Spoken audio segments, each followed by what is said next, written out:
Seven, 6, 5, 4, 3, 2, 1. You'll never have the sacred stone. Oh, this you crazy mother.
What we do here is go back.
Hey everybody, welcome to another live chat with me and Jessi Davin. I'm Steven Jensen, that's Jessi Davin, and we are going to be doing predictions for AEW All Out.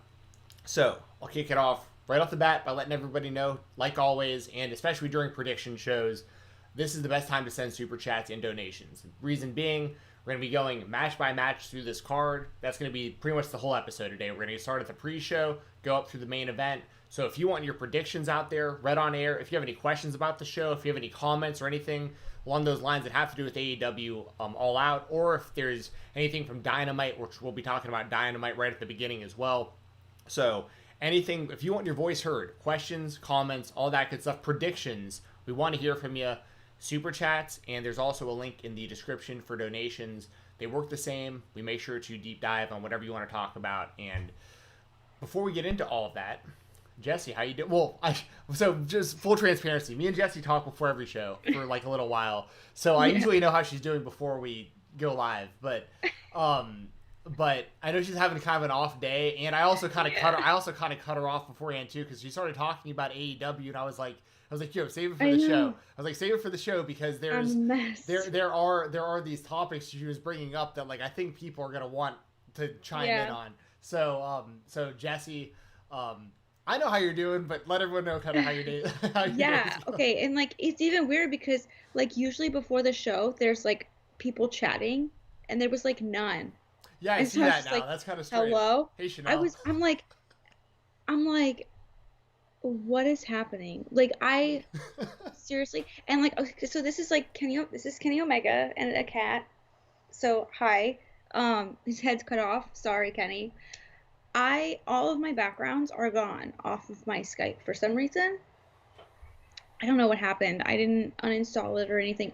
And so this morning I woke up and I am almost certain that upon waking up at like 6 o'clock in the morning, half asleep, I went from my bed to my chair out there and I took a Unisom. I swear to God, I took a Unisom this morning because I've been exhausted. I feel like I'm in an alternate universe. I feel like I am like dreaming. Like this stuff. I feel like I like died and I don't know I died and I've like woken up. I don't know what's going on. I kind of have a headache. Like I ate a plum this morning and I'm like, what was in that plum? Like what happens? I'm like about to call Publix and be like, yo, you need to recall these and the peaches too because I'm really off. Like the tweet about the podcast I did about 3 times because I kept messing it up. And like my concept of time is like gone. I don't know what's happening. I don't know if it's just an off day. I got my progesterone shot today. So there's that. I'm a mess right now. So if I'm like not making sense, please forgive me and just like be like, are you okay? You're not making sense. Because I don't know what's going on. I think I'm tired. I've been going to bed really late and waking up really early. I've been getting maybe 4 hours of sleep a night. And when you're pregnant, that's not good. So Sure. I think I need to go to bed early. So I'm sorry. Long story short, again, time. I'm a mess. How are you? Doing good. Can't complain. Almost went hair down for this episode. Thought about it because you were so weird beforehand. I was like, you know what? I'm just gonna go weird with it too. I'm just gonna like bring my hair down and looks different today. But I decided not to. It does. It looks like you shaved your head. You did. Does it? No, Yeah, like my hair's getting long though. Like I know this your hair like, is long. I've got like the. Whoa! I'm at like the full like 14 inches. Yours longer than mine. Yeah, I can donate it now finally, but it's like I need to like wash it. Obviously, I'm like looking kind of crazy. I got my shades still here too, so there you go. Boom. Yeah, I like the hair down. Let's do this today. But I actually talked to a hairdresser or whatever a couple days ago, a girl I know in Nashville from when I lived there, and I started talking to her about it. So like we're starting to plan it out to where like basically I want my hair to get long enough where I told Sean Rossat this as well when I talked to him about this. So because he donated to the same organization that I plan to donate to, Weeks for Kids, and when he got his haircut short, like he had like the worst haircut ever for like like a week or Brandy whatever. Rose cut it. Right, but he admittedly like himself, he was like going on social media and being like, I hate my haircut, it looks so bad, like I look so stupid. So my thing is so insecure. But my thing is I'm trying to like not do that. So I'm gonna try to grow it long enough to where like I can still kind of cut it so it'll still be kind of long. So like long. So because I plan to grow it out multiple times. Like I want to keep donating. Because I mean your reasoning behind it's really sweet. Yeah, for those of you who don't know, I've lost my grandmother, my aunt, and my mother all to breast cancer. So yeah, it is something where I've wanted to donate hair for a long time, but I've never actually grown it out this long before, and it just got to a certain point where I was like, I might as well just keep growing it. I work from home at this point anyways. Like I don't really have to look a certain way. So yeah, but anyways, that's all completely off topic. But thanks everyone for joining the chat today. We really appreciate it. Yes, thank you. I feel reassured now. I was like I said, guys, I was like There's no one chatting. What is happening? Did everything reset? Like, what is going on? So, yeah. I'm really excited, and thank you so much, everyone in the chat. I see like a few people have joined us. So, like we said, we're doing our prediction show for All Out. This is the best time to do super chats, or if you don't have your card or whatever linked up to YouTube, you can do it through PayPal as well. So there's a link. It's called, what is it called? Super tip. What Something is it? like that. I know you put the The donation link down is there. it is in the description of the video. So you can always do that. We will read your predictions or your statements, and we will deep dive into those as well. Those are really meaningful to us. So we are really, really, really excited for All Out. I'm gonna be there. I'm leaving tomorrow night, heading to Jacksonville, and I'm gonna be at All Out. So I'm super pumped about that. Yeah. I tried to get tickets and was unsuccessful. But I will obviously be watching from home, and I'll probably have a few buddies over, so it'll be a good time still. But I'm gonna be looking out for you over there. Hopefully, I see you on the screen. And I will show you like my seats. Well, it was really hard because the tickets were going really fast, and like they were, as you were on the screen, they were like the seats were just vanishing. Like it was like, oh my god! Yeah. And you have to buy the whole pod. You can't just buy a partial pod, and it's just me and my husband. So, and I didn't want to get like in the middle of a section because I'm paranoid. Even though I know there's social distancing, I don't want to be in the middle. I'm not comfortable with it. And I ended up getting like the perfect seat, like right on the end of like the entire stadium, like right on the edge, like right almost in the front row of the section. And there's only like a few seats in the section to begin with. So we're like right on the end I'm like sitting next to open air. So I feel so much better about it. So that like makes me feel a lot better about going. yeah. And I really did ponder it because I did feel a little bit uncomfortable because I was like, wow, that's a lot of people going. And I mean, if I'm being honest with everyone, everyone's like, wow, especially in Florida, they shouldn't be doing that. You guys, this is Florida. Okay, let's be real. I am way safer at an AEW show than I am going to Publix. All right. Facts. I went to Publix. Facts. I went to Publix. My Publix that I usually go to, I'm not going to anymore. I went to a different one yesterday because I counted seven people without masks on. I'm like, what are you doing? So Yeah, that just really made me mad. So I'm not going to Publix anymore. So I went to a different Publix yesterday. Everyone was wearing masks. So like it was making me really uncomfortable. But then I talked to a few people that were at the tapings and stuff, and they said it's just like the one that I went to. It's really safe. They're really strict. And so I made the decision, me and my husband did together as a couple, to go ahead and go. And if we feel uncomfortable at any time, I'm going to leave because I'm not, as much as I want to enjoy the show, I'm not going to put my health at risk if I feel like it's not the same. Yeah. So, but it's going to be different for like actually seeing like fans, like not just like random people who know the Jaguars. Well, speaking of the Jaguars, like, have you seen, like, they're losing all their players, too. Like, I don't know what's going on with that. There was actually, there's Scarlett. She disappeared, then reappeared. There she is. Yeah. Tell them something. This is Scarlett. Say hi. Hi, I can't hear it. I know, I've got it in my ear. So we're going to do predictions for the wrestling show that Mommy's going to. I want to talk to So, I'll show them how to use it. No, don't show them how to use tweezers. Whoa! Boop, boop. I put it Tweezers in. down. So, One. yeah. Do we want to talk about Dynamite first? Oh, I do want to talk to you guys. I can wear glasses and that picture. Oh, there. Now he's wearing glasses. Yeah. Super cool, huh? I disappeared. Guess what? What? Ah, Your name is Glasses. my name is Glasses. Guess what? What? After this, I'm gonna go see Ruthie Gate. Oh, Cause she was at okay. Well, why don't you get down? No way, I want to say hi. Hi, welcome back to Star Channel, baby. No, thanks. That's a good intro. Macros, yeah. Welcome back. So, Back. we're holding a paint brush. I'll paint you. All right, cool. Awesome. We're Well, thank you holding so much. one- Yeah, thank you so much for joining us. What's in her hand? No, it's a makeup sponge. Oh, it was like a small potato. I was like, what is that? All right, honey. I gotta let you go, okay? Because we gotta do stuff. We gotta talk about wrestling, okay? I want to. You wanna talk about wrestling? Okay. So guys, someone's holding a kitty. Yeah, he's holding a kitty. Yeah. Yeah. When you bleed, baby. Yeah. So yesterday, last night, there was a different.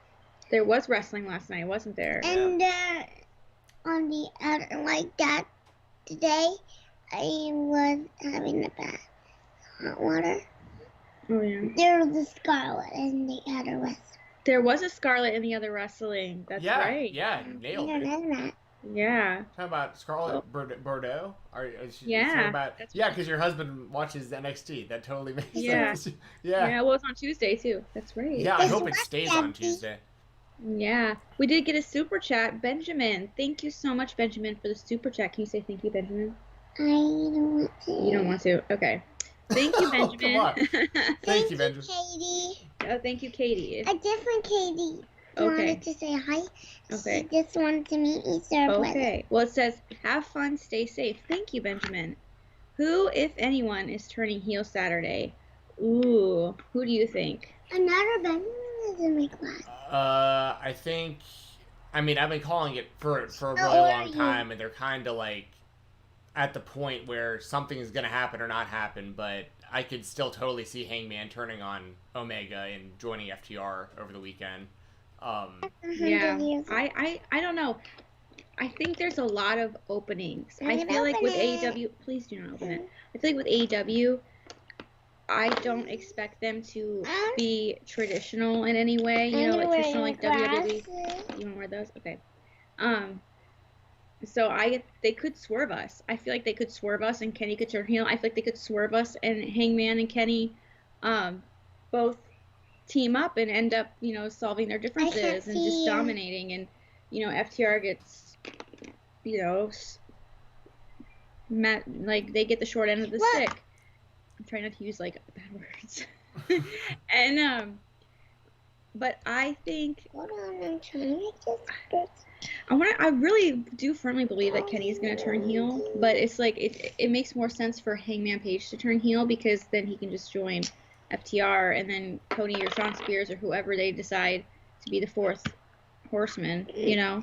Yeah, well, I think that it's also, I think this is also a big diversion to get to, so basically, if I hate fantasy booking, but like the way that I would see this playing out, because they've been so on both sides of it, back and forth, like who's going to turn on who, and like what's this all looking like. Cody was like slowly turning heel during his open Yes. challenges, like everyone in the Young Bucks looked like heels last night, like there's like, Yeah. so what I think the best case scenario would be Damn. is I think Hangman should turn on Kenny and join FTR, but within the next few weeks, they're actually the baby faces, and Yeah. Omega and the Young Bucks are heels. But you just don't see it. You just don't see it like that initially. You just kind of like it all looks like FTR and Hangman are the heels, but it turns out because the problem is people are going to keep cheering Hangman.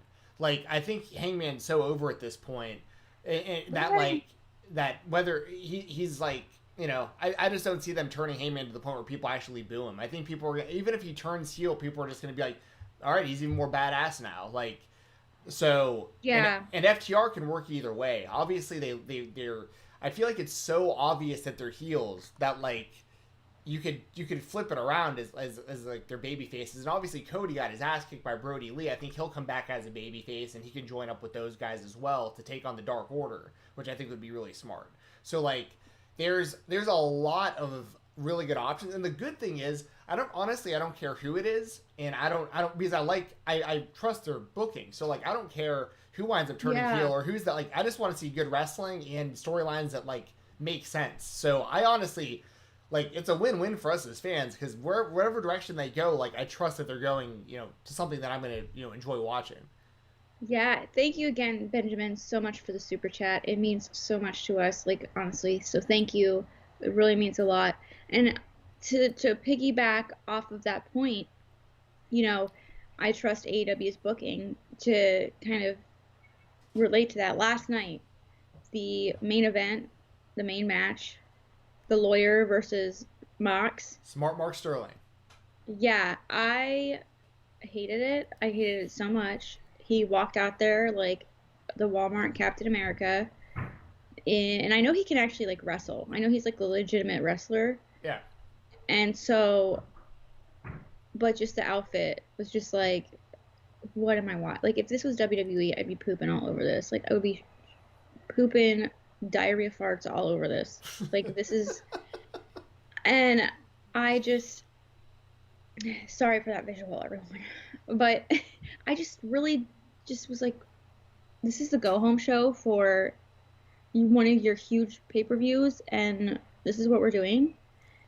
But then, you know, after the match, MJF takes a bite out of Jon Moxley like he's a cheesecake at midnight, and, you know, he's on a diet. Like, it was like, whoa. So that was one of those things where I was like, okay, I really, really hate this. I hate this so much, but I trust it. Like, I had to put it out there into the universe that I didn't like it because people call me biased, which I kind of am. Sorry. I'm not a journalist. I don't have to be one way or the other. But then all of a sudden, you know, MJF is in there like making him bleed, making Jon Moxley bleed like severely, like gnarly. It was gnarly, and it was a great closing segment to the go home show for a big pay-per-view, and I'm really, really excited. I feel like a lot of people like poo-pooed on Dynamite last night, but I really liked it. I thought other than that, I thought it was a good show. Yeah, I agree. I thought it was a good show as well. And so this is one of the things that AEW I think needs to be a little more self-aware about is their reach of the hardcore like internet wrestling fan versus like so I'm trying to think of the best way to say this. Like, so for me, for instance, the guy who Jon Moxley wrestled last night he's known as Smart Mark Sterling. He's a part of Create a Pro where MJF trained, where Kurt Hawkins is the head trainer. He does the training with him. He has a large presence on the Major Wrestling Figure podcast and their YouTube channel. Like, he's basically the third guy. It's Hawkins, Ryder, or whatever, Cardona, Myers, and Sterling. Like, they're basically like a trio as far as like YouTube is concerned. And I love to see him get a job in AEW, or at least a spot, because he's a guy, like, I've seen him wrestle for Beyond Wrestling, you know, for a while and stuff like that. Like, he's an actual independent wrestler. But obviously, the way he's portrayed last night, they even said it on commentary. They were like, oh, this guy just started training a week ago, or whatever. And it's like, well, it's kind of like the Pat McAfee thing in NXT, where I was like, yeah, why are you trying to make it sound like people can just, like, learn this in 2 weeks? And then, like, Pat McAfee's not a good thing to tell people. Pat McAfee's been training for, like, 6 years. Like, yeah, Pat McAfee, like, he built his own wrestling ring. Yeah, that guy's story's incredible. The guy got drunk in the middle of the night one time, hanging out with his boys, ordered a wrestling ring at 3 a.m, and it showed up like 2 days later, and he didn't remember ordering it, and was so happy with himself. He was like, "Oh my god, I completely forgot about this." So he just has a wrestling ring in like it's basically like his shed next to his house, and his NFL buddies come over and like they like bump around it in it and stuff. It's like that's like what they do for fun. I love Pat McAfee. Like I love what he's done with NXT as well. Like I was super skeptical about it at first, but like I'm a big fan at this point. All over that, and I was proven wrong. Yeah, me too. But my point being, Mark Sterling didn't just start training a few days ago. No. Like he's been an independent wrestler, but on the show. But my whole point of saying all that is like I know that, but I'm also heavily involved in like following most things that have to do with pro wrestling. Like I don't expect like most fans to know who Mark Sterling is. It's the same kind of thing with Being the Elite. They have a lot of storylines on AEW that you see on Dynamite that are extensions of storylines from Being the Elite, but Being the Elite's only getting like 200,000 views. Like there's like 500,000, 800,000 people or whatever that aren't watching Being the Elite, that are watching Dynamite, that have no idea why there's lawnmowers on the stage when Dark Order's out there. Like, I can still hear you, and you can still hear me. I just have to go get my charger for my computer. Yeah, go for it. So that's my whole point is like I mean like I understand what's going on, but how many like there's got to be a ton of people that are just super confused when they watch the show. So it's incredible for me. Like, as a fan, I love it because I pay attention to all this stuff. But like, let me know in the chat, y'all. Like, I mean, are we on the same page? I mean, I knew who Mark Sterling was, but that was only because I randomly happened to see like that he had done wrestling, but I didn't even know that he was on that toy podcast with Myers and Cardona. I didn't know that. Like, I didn't like. Well, I knew the guy was not actually a lawyer. Like, let's be real. Yeah, definitely not. And yeah, but I didn't know like any of his work. I'm not gonna sit here and pretend like I'm a know-it-all. I didn't know. I was like, okay, yeah, he's a wrestler, but that doesn't mean that he's any good, you know. Right, But, and then he just went out there and yeah. Ambrose Moxley just like fucked around with him the whole time, and that was like, Yeah. you could have beat him in 3 seconds, you know. But honestly, what you said though, like the most important part of that segment was the beatdown afterwards. It's not even that, yeah. So it was really just more so a trap than anything at the end of the day for MJF to attack Moxley. So the match is basically, I mean, it just probably was longer than most people would want to see. I mean, that's probably where most of the criticism comes from. And I saw somebody, I don't know who, and I'm not trying to poo-poo on you for your opinion, because a lot of people agreed with this person. They were like, well, that blood would have been a lot cooler if Joey Janela hadn't cut himself earlier. And I was like, okay, I'm sorry. Can we just like get rid of this like weird, I don't, maybe someone can explain this to me. Maybe, I don't know. But I wasn't aware that there was a quota on how much blood could be on a show. I was not aware that one person bleeding earlier in the show takes away from another person bleeding later on in the show, because that didn't die down what happened to Jon Moxley to me one bit. I thought Jericho making Joey Janela bleed was so important, because we have talked about this so much, that Chris Jericho is like a comedy act right now.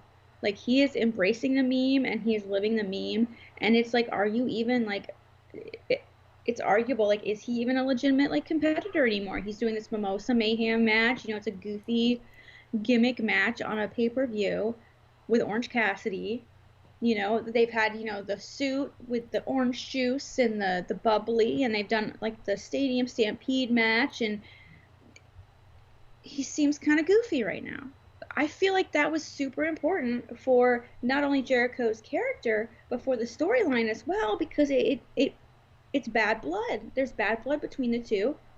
Jericho is still a force to be reckoned with, and it took nothing away, to me at least, from the main event, that Joey Janela got red stuff all over his face, and so did Jon Moxley. I don't understand why that happened to take that away from, like, I don't understand that logic. Someone was like, well, if Joey Janela wouldn't have bled, then that would have been way better. I'm like, what? Yeah, I personally couldn't care less, to be totally honest. I could not care one bit. Yeah, doesn't matter to me. Like, personally, I'm the kind of person, I don't need to see blood on wrestling at all to be, like, I know it isn't real. So it's like, I like it. So it's like, if there's, because I mean, obviously, look behind me. I mean, I watch mixed martial arts every weekend. Like, I mean, I see plenty of people in real fights bleeding all over each other all the time with like real injuries and, you know, blood all over the canvas and all that kind of stuff. I think it adds to wrestling to a degree. Like, there's certain things where it helps stories occasionally. It helps that Cody versus Dustin match for damn sure. Yeah, but I think it still would have been a great match without it. Like, yeah. I think it does add to it, but I'm just saying, like, you know, I think people make kind of a bigger deal out of getting color just in general than they should. Like, because especially then when it happens on accident and it actually looks real, it looks different. And at least to someone like me. Like, when I see someone actually get hit in the face and I see the way they actually bleed versus the very, you know, going on your forehead with a blade, and the way it looks totally different to me also. Yeah. But I'm also maybe in the minority there because I watch so much freaking combat sports that it just looks different.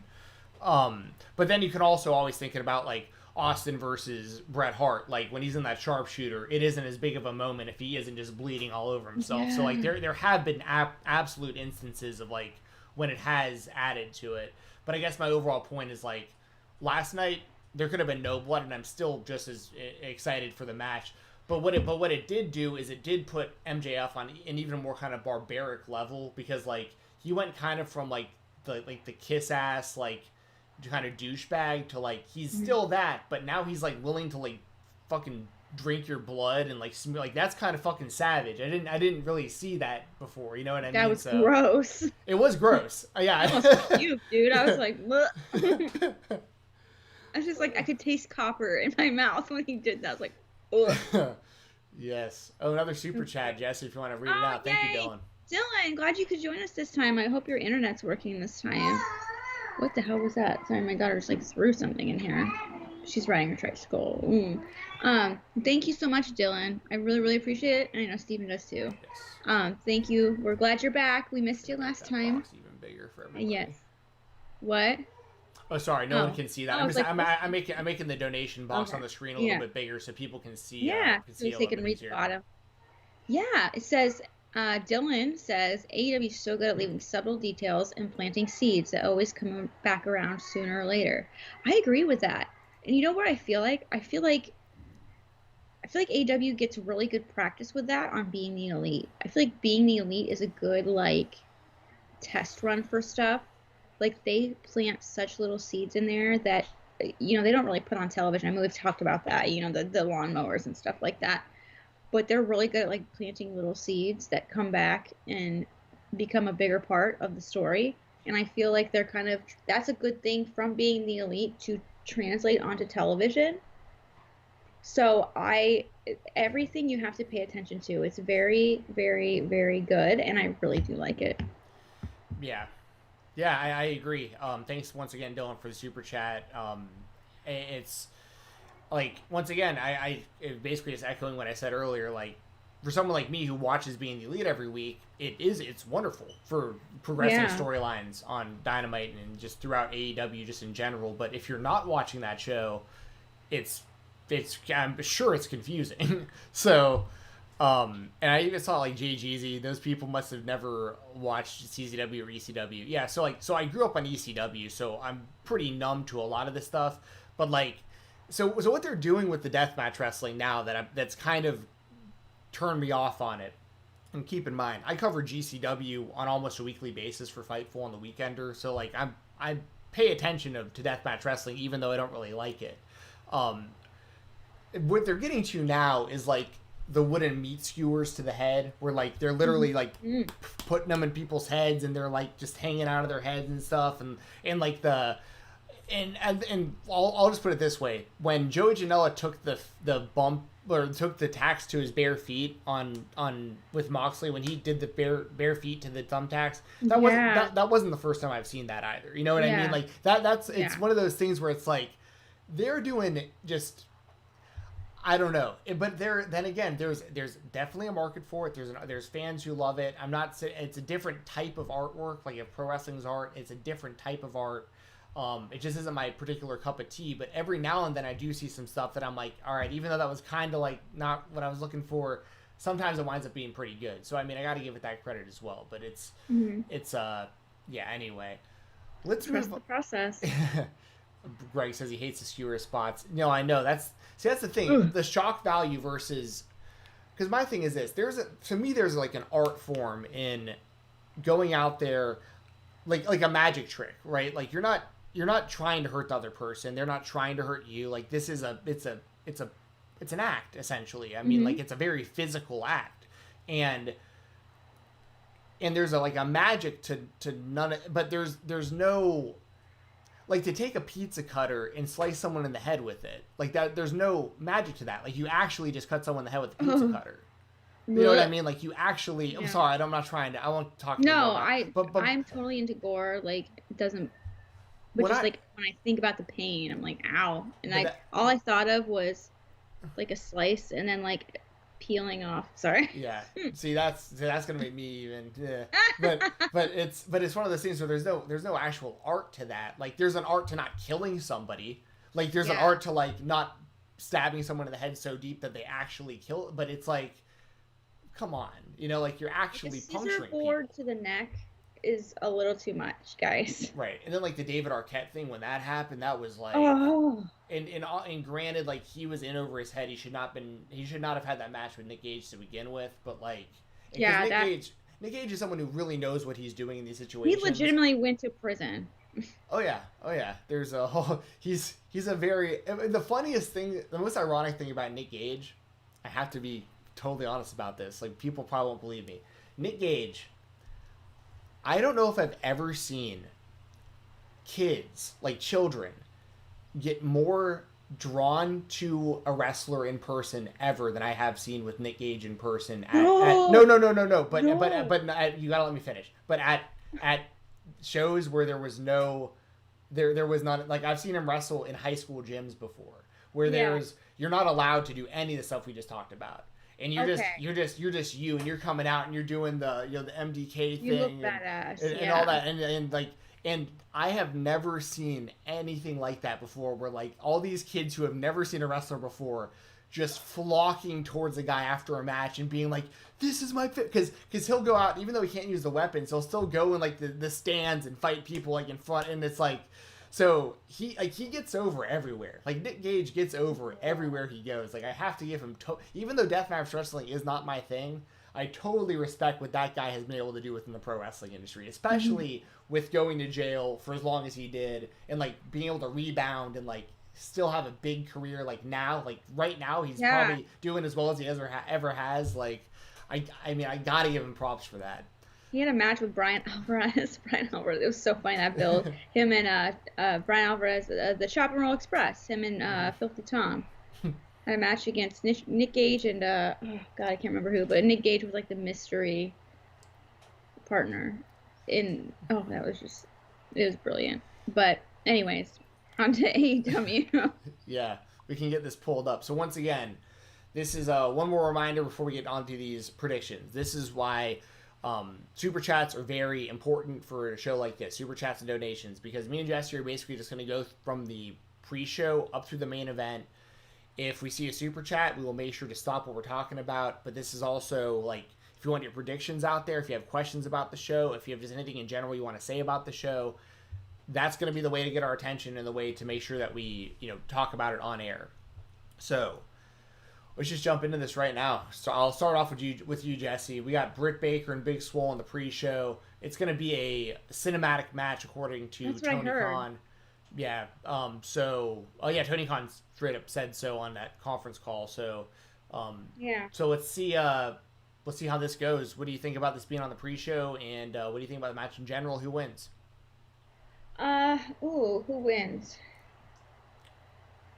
I feel like Britt Baker needs to win because she's been just talking so much smack. But if we're going by the WWE formula, which we shouldn't, last night Big Swole got pizza on her face, which is so bad for your skin, dude. Oh my god, that's so bad for your skin. Like I eat which I don't anymore because I have anorexia and I'm scared of pizza. But like if I touch pizza, I cannot touch my face. There will be a pimple there. Wherever I touch like that grease is just bad news. So if we're going by that, then it's like Big Swole's going to pick up the victory. I believe this match was put on the pre-show. Well, now I'm big again. What the heck? I believe this match was put onto the pre-show because of Britt Baker's leg not being fully healed. That's what I've heard. I don't know. Oh my god, pizza face. Is that from All That? Yeah. Yes. Oh my god. I figured you'd appreciate that. Oh my god, I love that. Excuse me. And then the pizza from the Pizza Hut commercials. Remember that? Talking pizza. Oh yeah. Yeah. I remember when the Halloween commercials. I remember when they came out with stuffed crust pizza. Like I remember how big of a deal that was. Oh like, my Pizza god, Hut, that's my jam. Yeah, same. When I'm not scared of it, is stuffed crust pizza. But that was so gross. But I don't know this for sure. It sure didn't seem like it last night, but I was under the impression that Britt Baker's leg was not fully healed. I had heard just rumors, nothing concrete, just small talk with friends, that her leg was still broken. So that's why I'm thinking that this match is cinematic. And on the pre-show, I know that they've been building this for a long time, which is why it's so unfortunate. But to me, it makes sense that that's why they have this, and that's why there was kind of no build to Thunder Rosa coming up to AEW. Like, everyone was complaining about the build. I really do feel like it was not a last-minute thing, but it was kind of something they had been planning for in case Britt Baker's leg was not healed.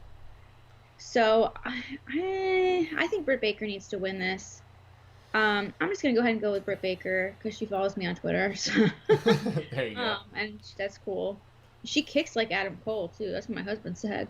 He was like, "Damn, that was like Adam Cole."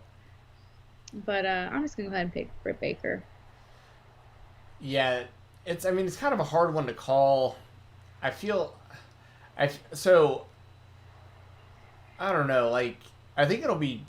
I thought the match between the two would be good, but I also don't know what the cinematic thing's gonna look like. If it's gonna make it better or worse, or I just don't know. I don't know what a tooth and nail match like technically is. Yeah. I mean, It's like the dentist. yeah. What if they fought in like the dentist's office? That'd be. That's weird. what I was wondering if they were gonna do. Yeah, that'd be weird. That would. Oh my god, that'd be hilarious. I feel like they need to be building Britt Baker personally because especially if Shida holds on to the title for a while, which we'll get into her versus Thunder Rosa in a minute, but like I'm gonna go with Britt Baker as well. But like you can tell they have big plans for Big Swole. At least it seems like they do, the way that they kind of always keep her in the mix there, and like they've built this long-term story. So the other thing is too, if Britt Baker wins this, Big Swole could get the win back later potentially. Although I don't want AEW to just be doing like 50-50 booking all the time like WWE does. But I am okay with certain scenarios where there's rivalries. You just don't have to have the match back to back to back to back to back all the time. Like you can spread it out every few months. You kind of go back to it. So I'm gonna take Britt Baker here as well, but it really wouldn't surprise me either way. I could also see like Reba turning on Britt Baker and joining forces with Big Swole. Wait, who joining forces with Big Swole? Is the makeup lady. Oh, yeah. I guess that could happen as well. I mean, I don't know, something like, and then you have Penelope Ford and Kip Sabian or whatever his name is. Like, I always call him Kip Sabian. Kip Sabian. Yeah, you got it right though, Kip Sabian. Yeah, and I don't know. There's just there's a lot of places they could go. I'm looking forward to this. I mean, I'll be at All Out, so I'll just be watching it on a big screen, I guess. So, I'm assuming they're filming that like soon. Yeah. I would imagine. Yeah. But yeah. So. And then I also saw like, there were people. There were people like complaining about this being on the pre-show, and part of me is like, what would you replace for one? Like instead of this, like I feel like everything we're about to talk about right now is probably going to be better, just to be honest. And then you also have I just totally lost my train of thought. I can hear you yelling. Sorry. What was I gonna say? What did I just say? I've just totally lost it. It's on the pre-show. You can't see anything. Oh yeah, the pre-show. So, but Tony Khan was saying like, he's like, wrestling is the only fan base where people will complain about something being free. Like it's like the only, and yeah, that's good. And he basically said like, they have enough faith in this match and these two wrestlers that he figures they're gonna get people to buy the show based on it. So he's using it as a tool to try to get people to watch the show. So, I figured that was worth at least bringing up. Yeah, and like I said, I do really think that it's unexpected that her leg's not healed. So that's why they're kind of doing this, to kind of cut some risk out for Britt Baker. Kind of cover up that her leg's still kind of hurting. Yeah, I think you're right. Moving on, we have Matt Hardy versus Sammy Guevara in a Broken Rules match, where if Hardy loses, he must leave AEW. Now, I hate that stipulation because it leads me to believe Hardy's gonna win, because I don't see them like I don't see Matt Hardy leaving AEW, and I also don't want AEW to just be like reincarnate himself as some other entity that he's been, I guess. I mean, I guess if they did that, but I mean, I don't know. I think it'd be kind of weak. It's just one of those things where like I don't know. It's a good like it's been a good feud. I think the match is going to be good, but I just honestly it's just one of these things where like I don't want AEW to be a company where they do stipulations and then just go back on them. Like I don't want a situation where Matt Hardy loses and then they're like, well, he's just back in like a couple months anyways, or he's just a different gimmick or whatever. Like, and I think Sammy should win the feud. That's the problem here. Is like I think, you know, I think Sammy Guevara should definitely win this. So it's like I don't. Yeah. It's difficult. It's. I mean, I'm picking Sammy, but You're picking Sammy? Yeah, I'm picking Sammy to win. You're picking Sammy to win. Yeah, I mean, I honestly, I don't know. I know that there's heat on him. I know that there's heat on Sammy not because of like what he said, which was totally wrong, but I feel like he like did his time, I guess, for that. Still not okay. But I feel like because he actually like legitimately hurt Matt Hardy. But I think he still has a lot to learn. Not that that's okay to like legitimately hurt someone on accident, even if it's an accident. I don't know. I feel like Matt Hardy's gonna win just because. I don't know.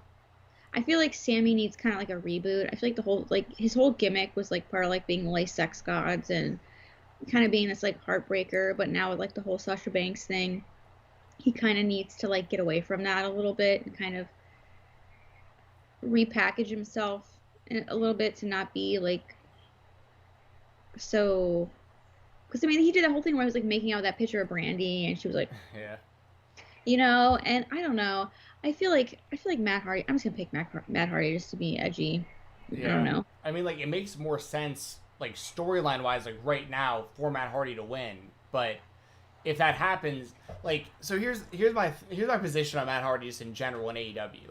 Like, he's like I like Matt Hardy just as much as the next person, but they have an entire roster of up and coming talent like Sammy Guevara and a lot of the people that we're gonna be talking about in the Casino Battle Royal and stuff. I have no interest in seeing Matt Hardy like challenging for the AEW World Title or anything like that. Like I want to see him putting over the next generation of talent. That's what I want to see out of Matt Hardy. And I mean, I think he's a valuable asset to the company because he's recognizable, and the whole broken thing, like it's still over to the the degree. It's hard to know how over it really is though because there hasn't been really a crowd since he's been in AEW. Well, so I can't delete. Well, I mean. So did I at WrestleMania 33, and that was I know, me too. A while ago. But yeah, I don't know. I mean, I just feel like you got. I mean, Sam Guevara, and this also you said like with Britt Baker. I mean, Sam Guevara follows me on Twitter. I hope he wins. Oh, he does. That's cool. There you go. Awesome. Hope he wins. That's cool. He's actually we did really get another super chat. Oh, that's awesome. We did get another super chat from Dylan. Thank you so much, Dylan. You're awesome. Seriously, thank you so much, Dylan. It says if Hardy loses, he must leave AEW. Can they just do the broken gimmick every week? That's what I'm saying. Like, just because Matt Hardy leaves doesn't mean broken Matt Hardy has to leave. Like, they could just kind of work their way around it with that. So cheap. It'd be like big money Matt. Yeah, so Matt Hardy just has like infinite contract opportunities because he has split personalities. Yeah, he's got multiple persons. Yeah. What is that called? Identities. Yeah, multiple identities. Well, oh yay, OnlyFans is working. Sorry. But yeah, thanks Dylan for that super chat. I mean, like I could totally see this scenario happening. Like it's totally possible. But I don't know. Mm-hmm. I hope the match is good. And Sammy's gonna do something crazy. Yeah, I think it will be. Sammy will probably jump off the top of the building or something. Like you'd think that guy's nuts. Moving on. So this match just got booked based on the result of the Dynamite match on yesterday. And this match should be really good. We got a tag team match between the Jurassic Express, of course, Jungle Boy and Luchasaurus with Marco Stunt probably on the outside wearing a boot, taking on the Young Bucks in a tag team match. What do you think about this one with the Young Bucks looking heelish last night? And who do you think gets the win at this pay-per-view? I think the Young Bucks. I mean, okay, here's the thing. I think the Young Bucks will win just because like they should be like by all means and by what they've said they should be excuse me, they should be like tag team champions by now. They're the Young Bucks. Why aren't they tag team champions? Why aren't they like in the mix? I feel like they'll win. I don't feel like, Jurassic Express is going to be hampered by that. However, as someone who enjoys chaos and enjoys like just absolute madness, I think it would be fun to see the Young Bucks lose, to just have the Elite in complete shambles, just a disaster of an Elite, like just completely shattered and just a mess, just Right. like freaking out, like depending on what we say for the tag team championships, like just being the Elite it's like being the Elite next week. Well, it's pretty shitty. Like it would be really kind of fun to see that and see like, man, like just the entire Elite kind of, if there's just so many ways they could go with it. However, logistically, I feel like the Young Bucks have to win. Yeah, I feel the same way. I mean, I think it's about as clear as anything in like the history of wrestling that the Young Bucks and FTR for the titles is going to happen soon. So Revolution? yeah, whatever the next Full big gear. show, whatever the next big show winds up being, it'll be that, because we'll get to the tag team titles here in a second, but like I don't see any scenario where the Young Bucks actually lose this match. I don't think they're going to lose any matches until they go up against FTR, and I don't know if they're going to beat FTR or not at that point. But I mean, I also want to definitely give credit to Jungle Express, Jurassic Express, because I mean, Jungle They're Boy's great. Jungle Boy's like the future of the company. Yes. And Luchasaurus is awesome. Whoa! Sorry. You know how many viewers AEW had? They almost had 1 million. Oh, good for them. That's awesome. Yes, 928,000. Dang. Yeah, That's NXT needs the home show. NXT just needs to move to to Tuesdays. Yeah. It sucks for Impact that would happen to them, but yeah, I want to keep seeing NXT on Tuesdays and AEW on Wednesdays, separate nights. They're both doing way better numbers without the other. And people are being so less petty on the internet too. Yeah, and when they're on. Being summoned to be outside. Right? Just banish him to watch We WWE. have a air conditioner out there, so he's not like dying in the heat. And he smokes his cigars or whatever. I'm not gonna be around that, but that's a really good number. Sorry, I just happened to see that. Yeah, that's cool though. I'm checking to see if Big Ten football gets announced. Yeah. Good luck on that. Sure. Well, I know like the other day it was like 11-3 or something. It was like. But they're doing a revote because now the president's involved. Oh, I shouldn't even talk about. Okay. Yeah. We won't go into that because then it's gonna get. I mean, no, political. I honestly am rooting. Like, I hope that it does for yourself. Yeah. Like, I really do hope, because. Yeah, like that would suck. Like if the NFL got canceled, I'd feel the same way about the Vikings. Like, I'd be Ohio pissed. State was supposed to play at 1:00 today. Oh, that's a bummer. Yeah. Yeah, we don't want to get you in a weirder mood, so we're just. And you know what Twitter said? What's happening? Ohio State at Fighting Illini. I was like, Oh I was my like, God. wait. It I was tweeted like, are you? out. They trolled me hard. Oh, It was God. so hard. Air to replay. Oh, well, we usually win those. There you go. Yeah. Next I can't match. Oh yeah. Also, I was gonna mention, for those of you who are watching NXT on Tuesdays, I've been doing the Fightful post shows with Alice Pulowski on the Fightful YouTube channel. If you want to check those out, we did one on this past Tuesday, and we're gonna do one again this Tuesday for the Super Show 2 or whatever they're called, Super Tuesday 2. Get it? Super. Alex brought Tuesday this up on the part show, 2. but he brought it up where it's like Super Tuesday. Yeah. It's so cheesy. Love Alex. That guy's freaking hilarious. He's so sweet. Yeah. Best show on Fightful Select, in my opinion, Sour Graps. Alex Pulaski kills it. Yes.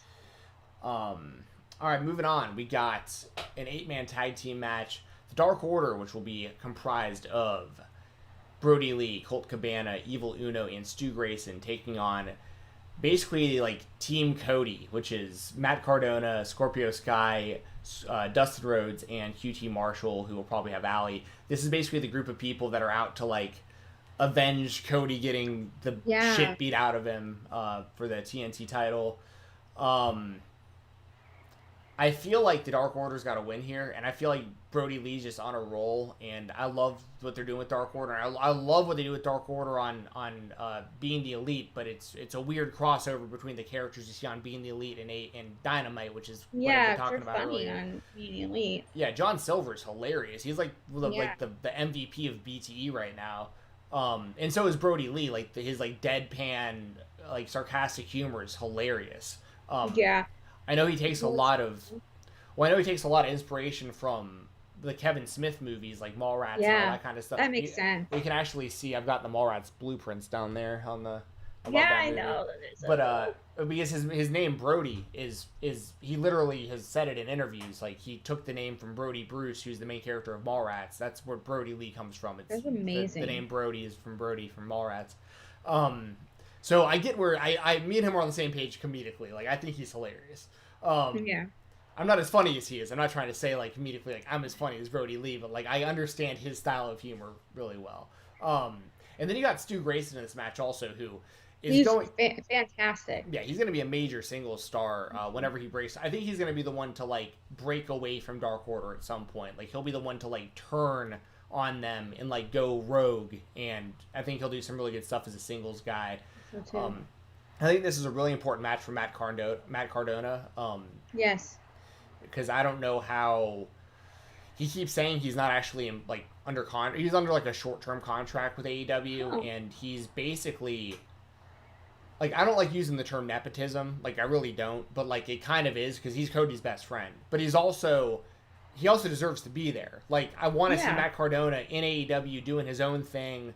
But I also think it might be a situation where they're kind of trying to test him out. They're like, well, he's Cody's boy, but like he was kind of like lower card WWE, and like we don't know how he fits here yet, and we got to figure out like how this is gonna work. And I hope it works because I love Cardona. I love the Major Figure Wrestling Pod. I talked about that earlier. Like I follow all the stuff they do. I'm a huge Broski fan. Like I want things to work out. I almost called him Zack Ryder. And he's been able to get himself over on the internet multiple times without the WWE's help. Yes, so like the internet champion. Yes, yeah, and that's legit. Like we basically, for those of you who don't remember, like his YouTube channel blew up before WWE was like using YouTube. Like they were like seeing what he was doing and were like, oh wait, we can like get like 1 million followers on this thing over here if we like start doing kind of what he's doing and like, anyways, and this is also big for Scorpio Sky as well because he's right on that brink of like being a main eventer, but also like in the mid card, like, and also kind of a tag team guy. Like they're trying to figure out kind of where he fits as well, but clearly super athletic and has a lot of fan base behind him. And so there's a lot of moving parts in this match, a lot of good talent in this match. I think Dark Order gets the win here. What do you think? I think that Dark Order wins unless they have the Nightmare Collective. They're the Nightmare Collective, right? Nightmare Family. Yeah. No, it's not Nightmare Collective. That was the thing that we don't talk about. That was the. I think it could be an interesting story to where you have it that maybe there's something wrong with Cody, that he's the only one that can win against these guys, you know, that. But you know what? They have Brody Lee out there, who's the TNT champion. I think it has to be Dark Order. You have to solidify your TNT champion. Now, if Brody Lee was not in this, then I would say fair game. However, with the champion being in the match, new champion in the match, I feel like it's a Dark Order win. It's like, for me, 8-man tags are kind of hit and miss because there's a lot going on. And it's a lot to like pay attention to, and I get really overwhelmed. I think it'll probably be better live because there's not gonna be like camera cuts or anything, but it's also gonna be harder to keep track of live. So it'll be interesting to see how it plays out in person rather than on screen. So I don't know. 8-man tags, like I said, are really hit and miss for me because there's just so much going on. It's like it's a lot. It's a lot to look at. Yeah. So. And I've seen really good ones in AEW, and I've seen really bad ones in AEW. So I think but I mean, all these people I pretty much trust, which sounds weird, but Dark Order's gonna win. Yeah, I'm with you there. Well, speaking of a lot going on in a match, we have a lot of people in this one. Yeah. So we got the 21-man Casino Battle Royal. The winner receives a future AEW World Championship match. This is interesting. I don't know if they've announced when that match is, like when they're getting the title shot. No. So I'm interested to know that. As far as who's in the match, though, so far, we have Darby Allin, Lance Archer, Brian Cage, Ricky Starks, Pentagon Jr., Ray Phoenix, The Butcher, The Blade, Eddie Kingston, Shawn Spears, Billy, and Austin Gunn, Jake Hager, Santana Ortiz, Chuck Taylor, Trent, and then TBD. But I think from my really, really quick kind of count there mentally, it looked like about 15 or so people, and then TBD. There were a couple TBDs. Yeah, so it looks like there's probably about another 5 or so TBDs to go in there. So who do you think wins this, and do you have any predictions on like surprise entrants for this? I've heard Nick Aldis. I've heard Rusev or Miroslav or whatever his name that he's going by. Those are 2 that I've heard. I've not heard Brock Lesnar, but that's just a name that I think of just because that would be really freaking cool, even though it's definitely not going to happen. Yeah, that's just not happening. That's as likely as CM Punk showing up. Like it's just not happening. Don't even say it, dude. It's just not happening. I think some people that are like already in AEW are going to be in there. This one's really hard for me. Warhorse. Really hard. Warhorse? Ooh, bring him back. Bring him back. I don't think he's gonna win, but bring him back. That would be great. That's a really good idea. Yes. Jeff Cobb. Yeah. That'd be a good one. That'd be a really good one. Yes, that's a really good one. Is Billy Gunn in here? Yeah. Billy Gunn and Austin Gunn are both in there? Yeah. Okay, I was gonna say. To fill out the... So he's not allowed to use the words Billy Gunn next to each other for AEW, I'm pretty sure. I think it's the same kind of like thing with Cody, where he, so like, I think they just have to call him Billy, or if he's like with Austin Gunn, it's like Billy and Austin Gunn. Oh, see, that's a good little way of going around it. But who wins it? That's a horrible picture. He looks like a criminal. It looks like he was in court. But, oh, yeah. He looks like he was in court for killing people. He looks like those pictures you see of serial killers after they've been caught and are in court. Yeah, he looks like guilty AF. Yeah. Anyways, sorry. I'm bitter because he followed me on Twitter for a long time and he unfollowed me. Really? I got a couple people I think in this one that follow me on Twitter. Yeah, Hager does. Kingston does. That's so awesome. Those guys. Kingston's a cool one because he knows me from MMA On Point. Like that's like that's awesome. Completely. He's so cool. Completely pro wrestling, non pro wrestling related. I have so fallen in love with him as not like that, but like as a character. Like within the past, like seeing him cut that promo live when he went out there, because it was like literally like 10 of us. It wasn't like the big Wednesday show. It was the Thursday show that I was at that I couldn't talk about. People gave me a bunch of shit for and thought I was being hypocritical about on Wednesday. F you guys. When he walked out there and was like, and you talked about Rey Mysterio and stuff like that. Oh, it was he just takes command of the entire arena. He's so cool. I really want him to win. I would really like him to win. I saw him tweet that earlier. I just thought that was funny. Oh, sorry. yeah. Well, I just thought weird. Yeah. No, but I really just wanted to. That's great. See, I'm on a delay because for some reason my little Skype window pooped away. That's all right. I'll switch back to this. Yeah, I just had a little thing of Kingston up for a second. I saw Starks tweeted earlier. I love him so much. He's so great. Like, his eyes are like piercing. He has those kind of like, not con man eyes, but he has those eyes of someone like a used car dealer that could sell you like a literal piece of junk and you would think it's a Mercedes Benz. Like, that's how piercing his eyes are. Like, if he looks at you, it like, if he gives you like a death stare, like, it would hurt. It would actually physically hurt. I really want Eddie Kingston to win this. Because I really like him. I don't think it's going to happen. Who's in this match? Is Nick Gage in this? Nick Gage. Jesus.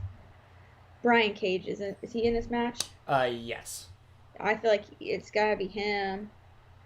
I would love Darby Allin to win this as well, but I feel like they're kind of... I think either or could cost each other the match. Because it seems like they're kind of doing their own thing a little bit. Yeah. So Ray Phoenix would be cool. I don't know. I really don't know. I just want Eddie Kingston to win because I just really like him. Or Darby Allin. I'd be fine with that. Yeah. Like, if it was my personal, just who do I want to see win, and, like, not thinking anything beyond that, I'd say Darby, just because he's, like, my favorite probably of all these people right now. As far as, like, the way they've built him, like, and, like, got him close to the belt, and he's had, like, these draws with, like, Cody, and, like, Yeah. they've made him look really, really good. But I'm with you. I think that Darby, I think they're not done with the Darby, Brian Cage, Ricky Stark stuff. To where maybe Darby needs to bring in, like, another, like, partner of some kind to help him against them or something. I don't know exactly where they go with I that. don't know where they're going with this. Yeah. And I think Brian Cage has already had his chance. Like, they gave him the FTW title. I still think they're trying to figure out how they're going to use that on the show, because he hasn't defended it, I don't think, like, at all. But he's lost since holding it. Like, Moxley beat him. So, like, I don't really get what they're doing with that at the moment. I think Brian Cage is very talented, and he has he looks like a guy who would just murder you. Huge. Right. So, Yeah. So I like it. I like him, but, like, I don't see any of them winning, and I don't see them I could see them maybe elevating Archer back up. Like, personally, I'm with you, though. Like, I would love to see Kingston win. I just don't see that. Yeah. I just don't see that happening. I am like elevated to an Eddie Kingston fan, like next level. What would be great is if, like, it got to a point where, like, because one thing we have to consider here is Kingston, Lucha Brothers, Butcher and the Blade, all 5 of them are, like, on the same page going into this match. Yeah. So they're gonna have an advantage of, like, potentially teaming up and eliminating people together. And if they can get to a spot where, like, it's, like, a few of them left and Kingston's kind of in charge of the whole thing, and they, like, let Kingston win it because he's, like, the leader of the group or whatever, that could be really cool. And it would be, like, a way of it all making sense. But I just don't know how they're using Kingston yet. Like, is he more of a manager? Is he going to be wrestling? We've only seen him against Cody in AEW so far. Yeah. But that match ruled. So, like, I want to see more of it. I don't know. You know what? I'm going to actually go... Of all the people listed, I'm going to go with Lance Archer. Because he has not had the world title match yet, right? Like, just the TNT title. No, you're right. So, I think he's right. the highest ranked, probably, of I everyone. didn't even think of that. You're right. So, I'll go with... Than that. Yeah. But there's a lot they can do here. There's so many people in this match that legitimately, like, if you're going to, like, kayfabe wise have a shot. Yeah. Like, and I mean, we're not even talking about it to be determined. Like, right, that's the thing. It could be any of them, too. We just don't know who they are. Yeah, we could have, like, would Rusev or Miro, like, come in and win it? Like, to me, to be determined, especially if it's, like, a big deal, comes in, they gotta win it, you know? You can't... And, I mean, I don't know. There's a lot. This match is probably the most compelling to me, and the one that I'm, like, most, like... it's kind of like Royal Rumble. I'm kind of excited. Yeah, me too. So it's the most compelling match for me, like, excitement wise. Yeah. You know? Should be a good one. Other than the main event. And I think we'll get some good surprises. Like, I do think AEW will throw in at least 1 or 2 people that were like, oh man, I didn't even think about that. Like, that'd be pretty cool. Moving on, we got Hikaru Shida defending the AEW Women's Championship against the National Wrestling Alliance Women's Champion Thunder Rosa. I like this a lot. Thunder Rosa looked really good last night. She did. They both looked good last night. Yeah, who do you think wins this one between the 2 champions? Obviously, just one of those belts on the line, though, the AEW Women's Championship. I think Hikaru Shida wins. I really do. It'd be really cool to see Thunder Rosa win, but I gotta give this one to Shida. I feel like they're kind of gonna roll with it with her. Yeah, I agree. I think this match could be one of those, like, show-stealing matches, honestly, and I know it sounds ridiculous, but I really do think Thunder Rosa is such a huge asset to the AEW women's division and making the AEW women's division like elevate to the next level. Like right now they're kind of not a joke, but they're kind of they have issues. They're plagued with issues. I feel like this is like a not a band-aid, but it's like a stitch to help it heal. I really think this match could be really good. Like if we're going straight up wrestling, this is gonna be really good. Yeah, and I was just about to mention this, and I saw Bro in the chat happen to say it right before. Yes. Yeah, Serena Deeb looked great last night. They definitely need to sign her if they haven't Yes, already. both of them. Yes. Yeah.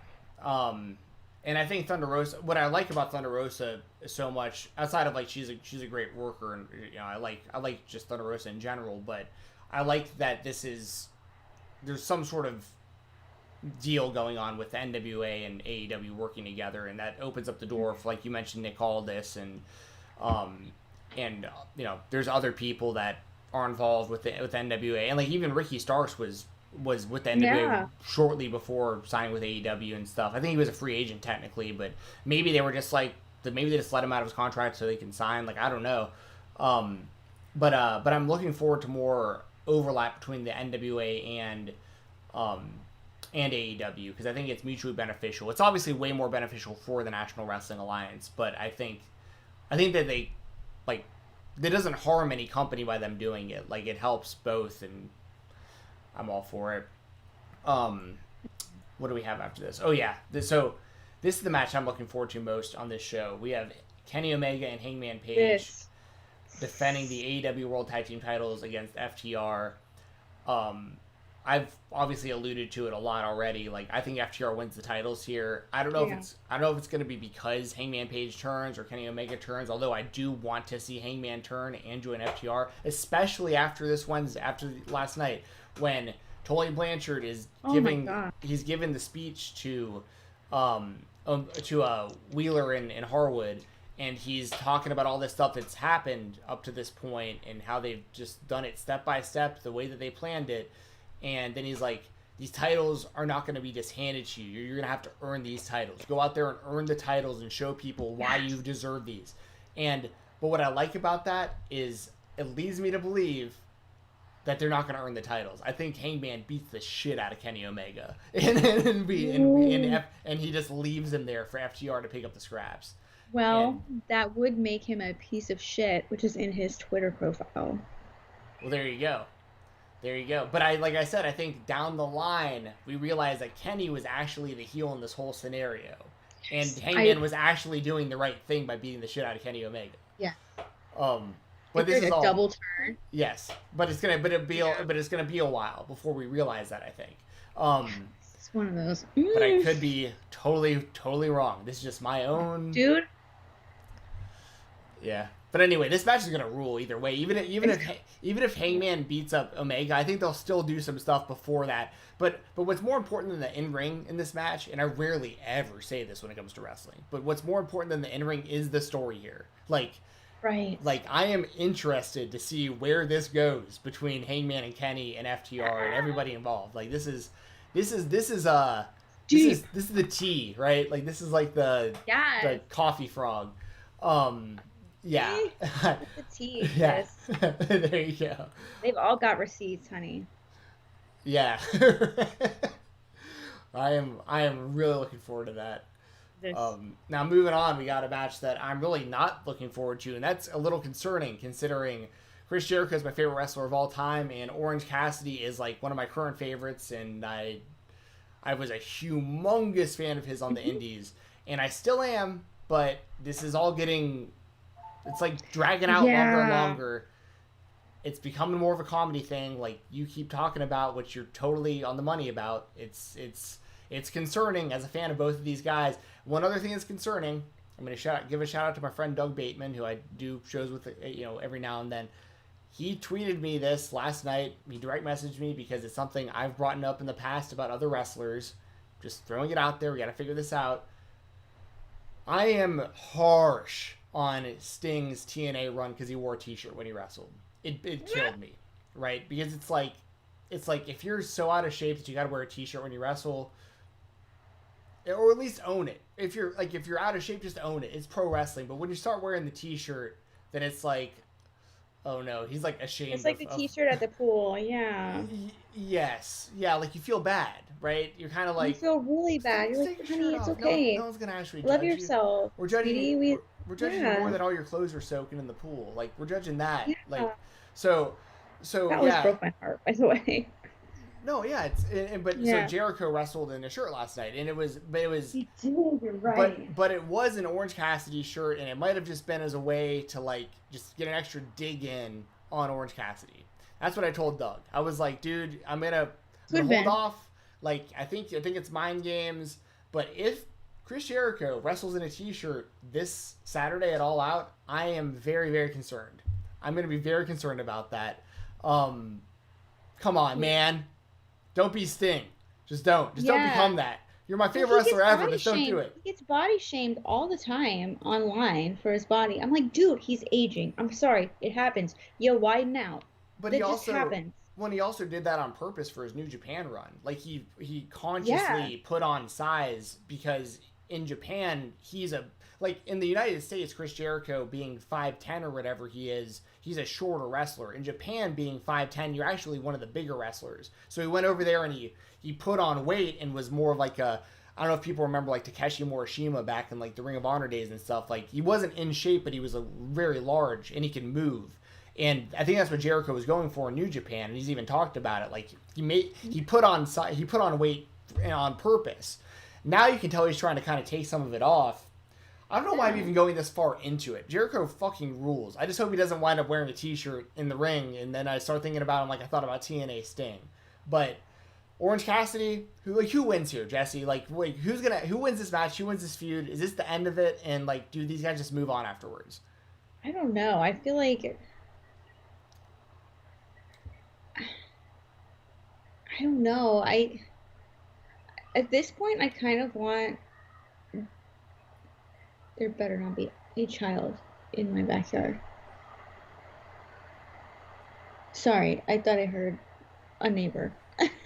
Anyways, I at this point, like with you talking, I kind of want Jericho to win. Even though I love Orange Cassidy, it's like Chris Jericho's become such like a meme of himself that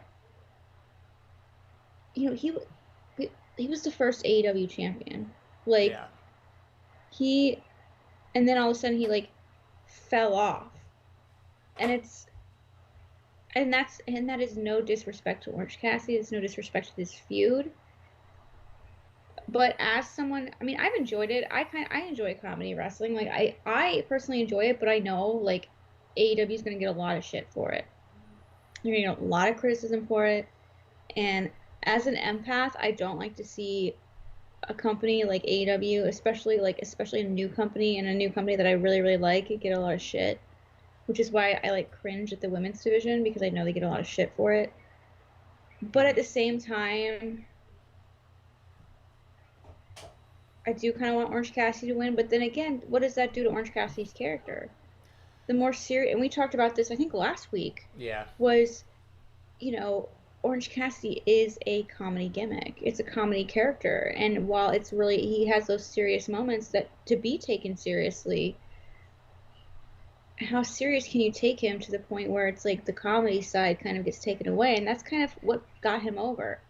Yes. So, and then you add the complexity of a Mimosa Mayhem match, which is low-key awesome. I think it's really funny.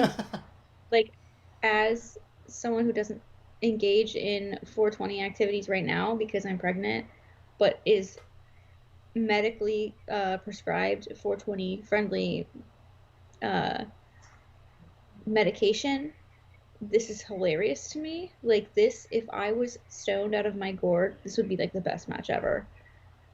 Like, but they don't even have to get dumped in a tank to win. Right. Well, I think what's going to happen. I think what's going to happen is exactly what Brian Robinson in the chat just said. I was going to say this also. He beat me to it, but. Oh, yeah. There we go. I think Jericho's going to win. Orange Cassidy still throws him into the thing. That's my prediction. Thank you, Brian Robinson. Yeah. I love, and it hurts me, and it pains you to say this. It hurts me to say it because I love Orange Cassidy. He's such like a badass, And Chris Jericho is literally the GOAT. Like, my husband loves Chris Jericho. Like, my husband is Mr. NXT. He's turning into an AEW fan. Like, he comes in and watches the AEW matches now. That's right. Like, when we got home from, and I couldn't say this before because I wasn't sure about FTR, he downloaded the FTR theme and he downloaded the Dark Order theme. That's Like, awesome. on his phone. Yeah. He's like, there's only a couple people I really want to meet that are in AEW, and the one is Chris Jericho because he's just the greatest. And I was like, oh. So I trust the process of AEW. We talked about that with the whole Moxley situation on Dynamite last night. I trust the process. I feel like Jericho is not stupid, and Jericho has had time to plan this match. And I feel like they've been working on this for a while, because how do you not work on this for a while? So I trust Jericho. Trust in Jericho. We trust. I really do feel like if there's anyone I want to trust with a match, especially a gimmicked match, it's Chris Jericho. So I do trust that this is going to be good. Yeah. But I have my reservations. I would love a Pat McAfee situation here where it's like, whoa. Not only was I wrong, I was hella wrong. So, yeah. I mean, I with you all the way on all that. I mean, I feel like because here's the other thing I talked about last week. Like, this was perfect how it ended after the first match. Like, Jericho won, Orange Cassidy looked awesome, and that could have been the end of it. And Cassidy's still elevated even though he lost. Jericho's still in the spot he's in because he won, and that could have been it. I feel like they just dragged it out too long, and what really disappointed me was their last match where they botched like 3 or 4 like really important moves during the match, and it kind of took me out of it. And I'm not putting that on Jericho. I'm not putting that on Cassidy. I'm just gonna chalk it up to miscommunication. But it's just, yeah, we'll see what happens. I feel like, I think we're all on the same page at this point. Jericho wins, but Orange Cassidy throws in the orange mimosas or whatever, and yeah, I mean, I'm just hoping it doesn't keep Jericho. Maybe because the comedy thing does bother me with Jericho right now. Like, it really does. It's just he's too much of a parody. It should be like a garnish, right? As long as they can get past it though with like if he beats Orange Cassidy, he gets thrown in the thing, he disappears for a couple weeks, and he comes back and just beats the hell out of one of the top guys and establishes himself as the number 1 contender again or something. Once again, like you said, Jesse, I have faith in their booking that they know what they're doing here. So I just gotta. If this was WWE, I would be so mad. So, oh my god, this is like the dog. This would be like that dog food match. Remember the dog food? Yeah. Oh my god. Yeah. Oh my god. That was so beautiful. I had forgot about the dog food. I remembered it because Roman Reigns came back. Who rules? Love Roman Reigns. Yeah. People complaining about that. He didn't earn it. That's the point. He never lost. He had cancer. Right, but the whole point is like he's trying to come over as a heel. Like, this isn't like last time. Yeah, this is. Anyways, Roman Reigns rules. I don't care what anybody says. Main event. We got the World Championship on the line. Jon Moxley defending against MJF with Wardlow in his corner, and Jon Moxley's paradigm shift finishing move is banned. Is it banned or I thought because he won last night it's allowed or something? Or is it banned? No, I think it's still banned. I think it was just like that one thing was like to get Sterling in there against him, but I think so that contract signing confused me a little bit. So I've been saying it the whole time. I haven't changed my stance. I think MJF leaves as the world champion. I think the match is going to be good. I would be totally fine with Moxley winning, but I feel like why not put it on MJF? What's the downside of putting it on MJF? I mean, if they keep it on Moxley, there's still plenty they can do. I just feel like they've kind of put themselves into a corner to a degree, because you got to make a decision now.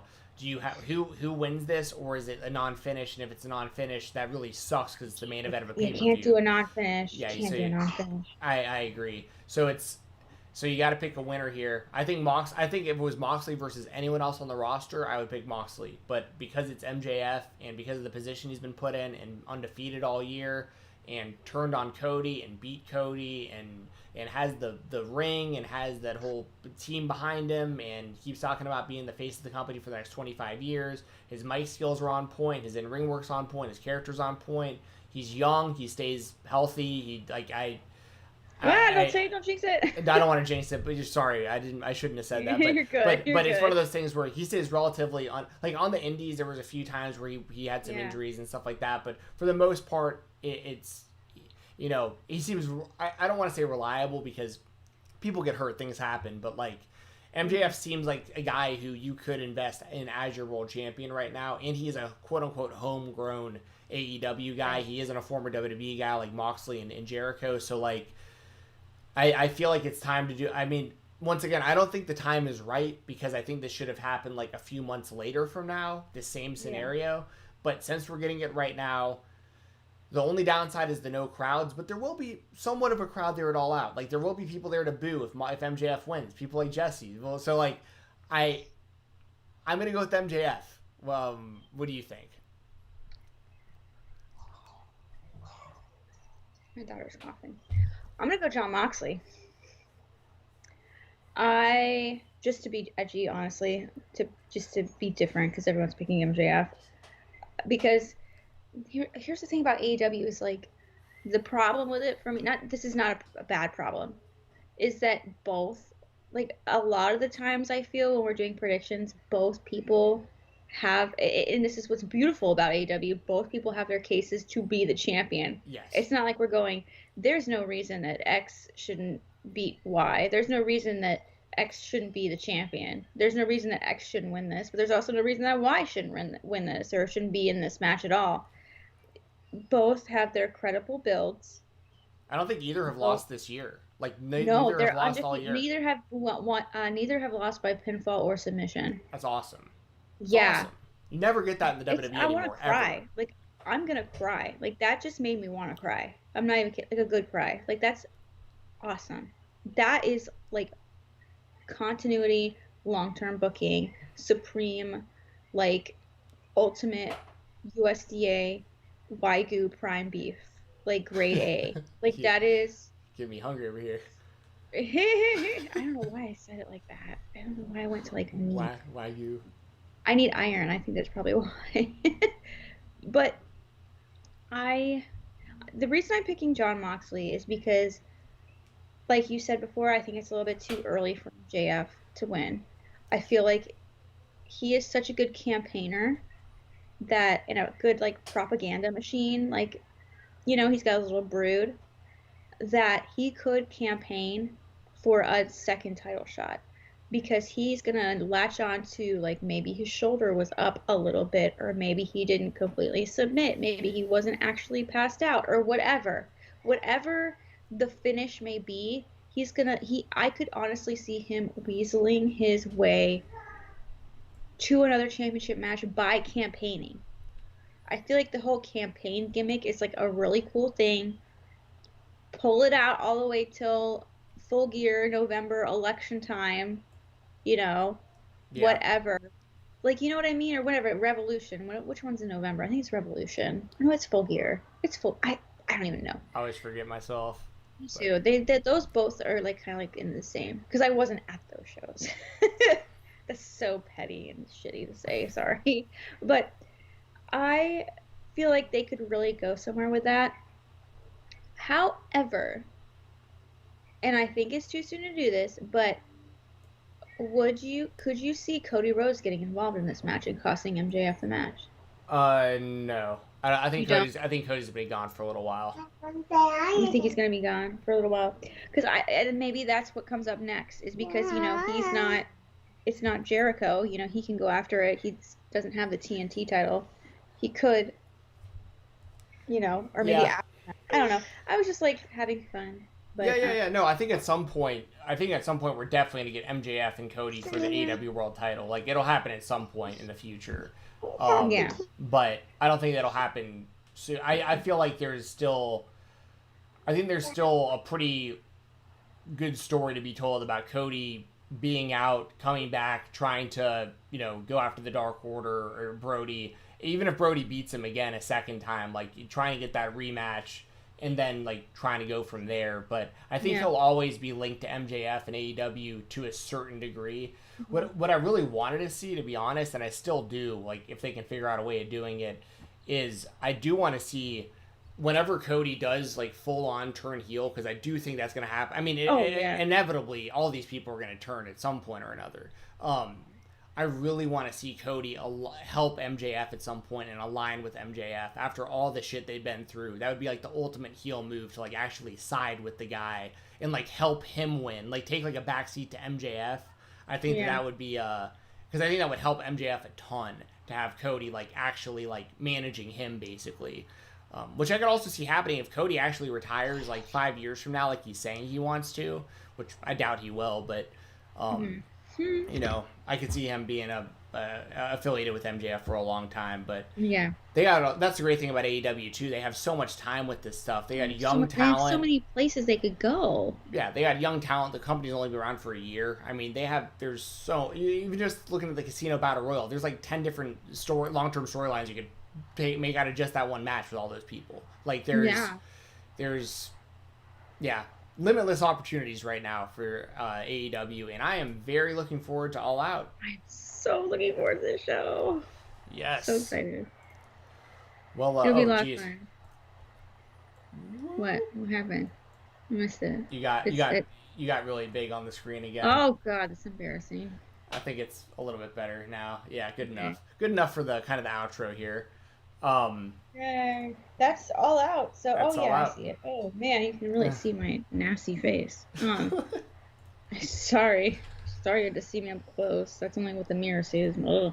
Oh, But that's all out. If you guys have any last minute like wild predictions or last minute super chats or donations, um, please feel free to chime in while we're going over the sponsors or just right now, like whenever.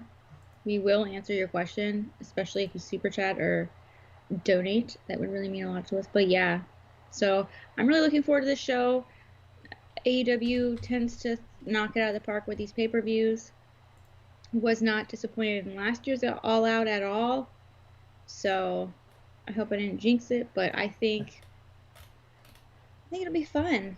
I'm really excited. I'm excited to be there. I'm excited to see it live, and obviously I should be tweeting during it and stuff like that. I mean, I'll go over that in the sponsorships and stuff like that. But if you want to go over the sponsors, like I said, any last minute super chats or donations or anything while we're going over the sponsors will be read after we go over them. If you want to go over the sponsors, I have to go pee so bad. yeah, it's good timing. All right. Yeah. So, first sponsor here, we got Music City Toys and Collectibles. They are out of the Nashville, Tennessee area, but you can buy from them from pretty much wherever. Basically, what you want to do is you want to follow them on all social media. Just search for Music City Toys and Collectibles.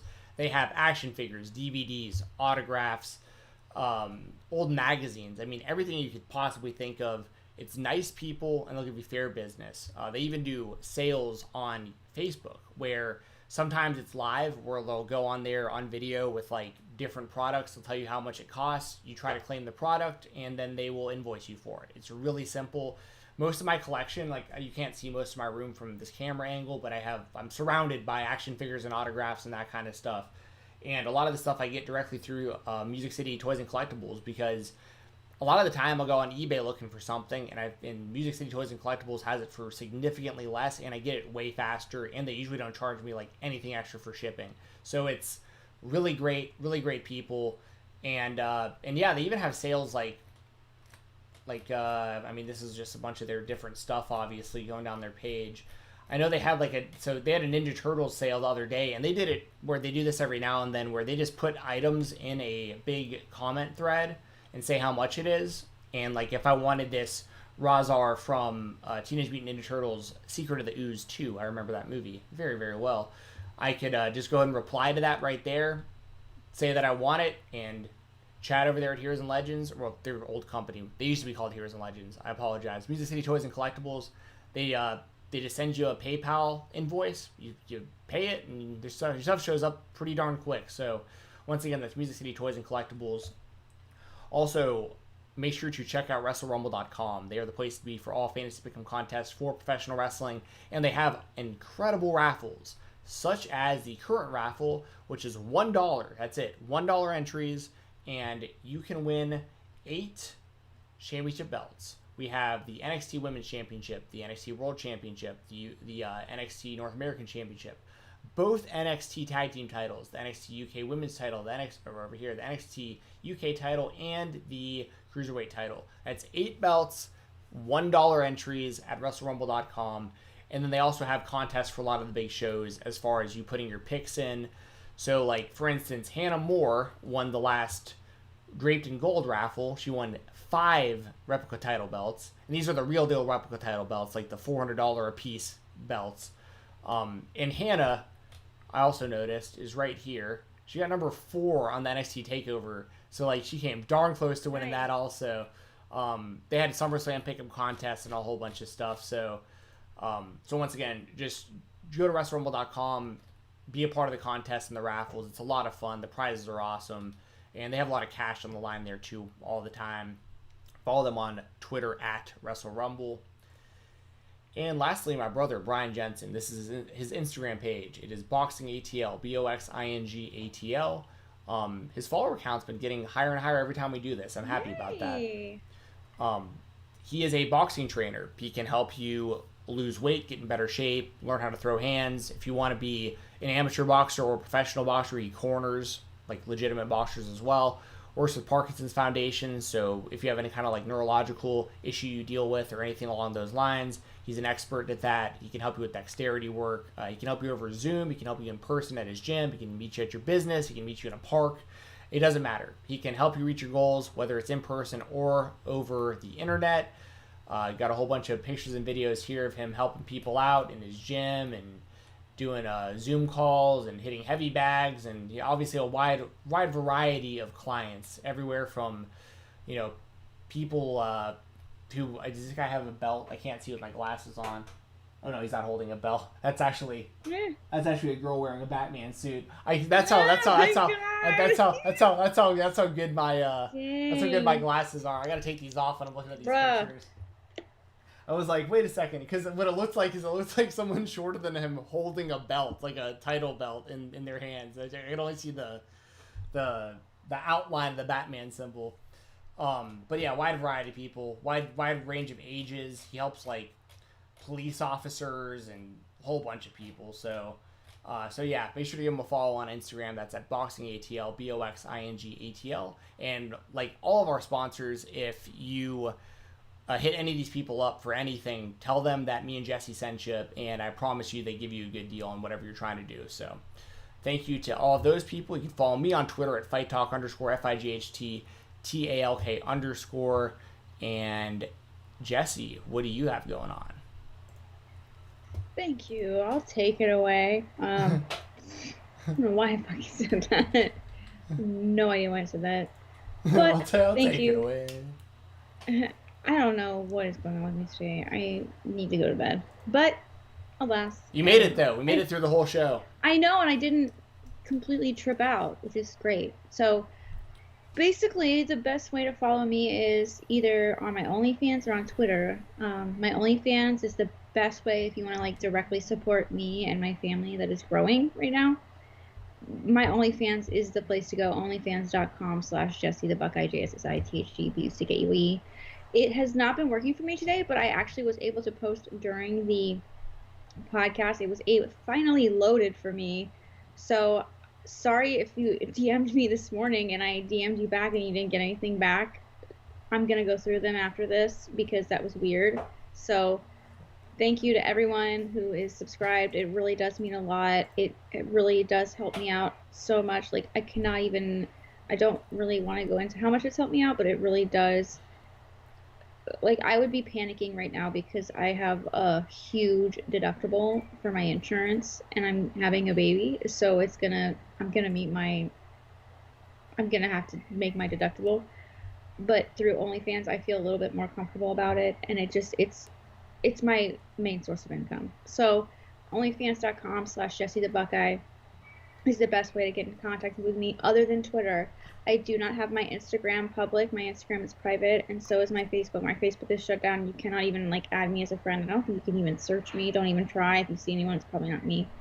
I just after getting so much hate online, there's a couple people. There's like a group of like dudes that really, really, really hate me, like despise me, and at every opportunity like try to make fun of me and call me really bad names.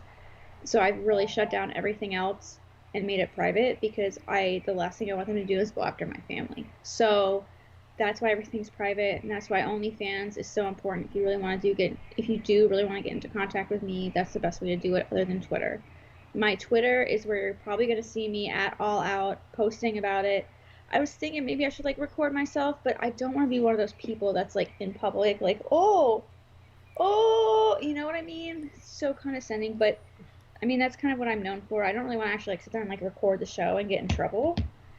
Cause yeah, but it'll be a lot of fun. I will be there. I will be doing my best to have you guys be a part of that experience with me. Cause to me, that's why I post all that stuff when I'm at shows, is because I want you guys to be like, I wouldn't be where I am without my followers, and so I want you all to be there with me and be a part of this with me because I wouldn't be who I am without you guys.